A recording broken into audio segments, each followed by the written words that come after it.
Digital single market, what's it all about? So I think sort of one, from an EU perspective, there's always been free movement of goods and services, and that sort of underpins the EU economy. What they want to do is effectively move the EU into the digital age, effectively, so giving people better access to online goods and services. So they've come in with the digital single market concept, which is effectively looking to break down sort of barriers to opportunities to digital growth and access in the EU. It's very wide-ranging, so it covers a lot of things. It's sort of based around 3 core pillars.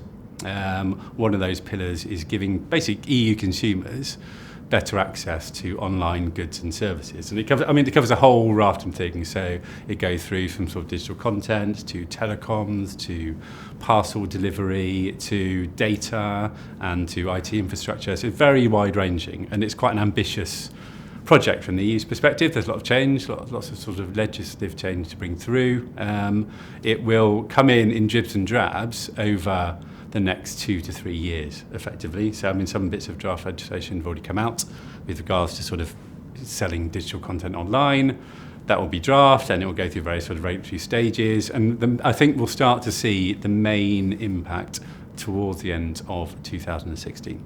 It affects any business operating online, effectively. The whole point is to open up sort of e-commerce effectively for digital and goods. So, and most businesses have some form of online presence at the moment. So any business operating online, it's going to affect to a greater or lesser degree any B2C facing business, because it's all about consumers' rights and how they're being changed and enhanced. So what do those businesses need to do?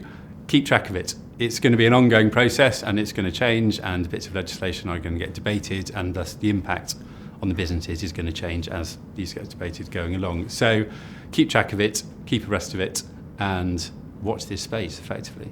Biggest challenges, I think, are going to be adapting to the new rules when they're in place. So, for example, the digital content sphere, one of the proposals is if you have a subscription to a digital content service and you're a subscriber in England, for example, but you go on holiday in France, you should still be able to access that service while you're in France, and that's quite a big change.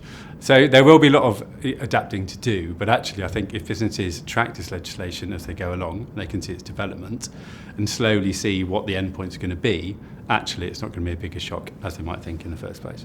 Geo-blocking. So one of the Commission's big concerns is that consumers are geo-blocked from accessing various websites. So if you're a consumer in England and you're precluded from accessing a website in France, for example, because they think that might lead to unjustified pricing discrimination.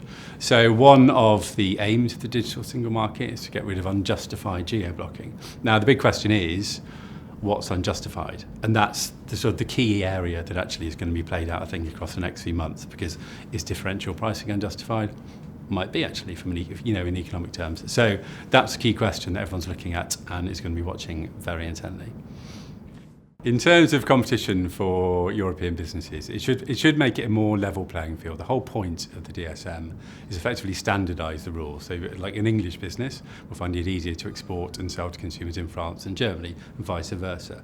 Equally, for let's say a US business coming into Europe, it should make it easier for that entrant to the market, because they don't have to think about 28 different slightly nuanced laws. It'll be a standardised playing field. So all in, the whole point is to stimulate competition to then actually give benefits to consumers.